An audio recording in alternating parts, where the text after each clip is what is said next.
Hi friends, welcome to you family.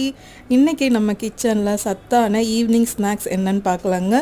பசங்க school விட்டு வரும்போது சூப்பராக இந்த மாதிரி சூடாக செஞ்சு கொடுத்தோன்னா அவங்களும் விரும்பி சாப்பிடுவாங்க. உடம்புக்கும் ரொம்ப நல்லதுங்க. இன்றைக்கி கோதுமை ரவையில் நல்ல வெஜிடபிள்ஸ்லாம் சேர்த்து சூப்பரான ஹெல்த்தியான கோதுமை ரவை கிச்சடி செஞ்சுருக்குறேங்க. இதே மெத்தடில் ரவையை வச்சும் செய்யலாங்க. செம்ம டேஸ்ட்டாக இருக்குங்க. ஒரு கடாயில் தேங்காய் எண்ணெய் விட்டுருக்குங்க. எண்ணெய் காஞ்சதும் கடுகு, கடலைப்பருப்பு, உளுத்தம்பருப்பு, பச்சை மிளகாய், கறிவேப்பிலை, வெங்காயம் சேர்த்து நல்லா வதக்கிக்கலாங்க. அதுக்கப்புறம் நமக்கு என்னென்ன வெஜிடபிள்ஸ் தேவையோ அந்த வெஜிடபிள்ஸ்லாம் சேர்த்து அதுக்கான உப்பு சேர்த்து இஞ்சி பூண்டு பேஸ்ட்டு போட்டு நல்லா ஒரு 5 நிமிஷம் சிம்மில் வச்சு மூடி வச்சு வெஜிடபிள்ஸை வேக விட்டுக்கலாங்க.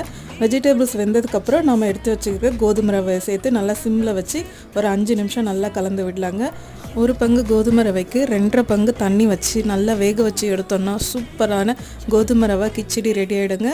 வீடியோ பிடிச்சிருங்க. வீடியோக்கு ஒரு லைக் கொடுங்க. Thanks for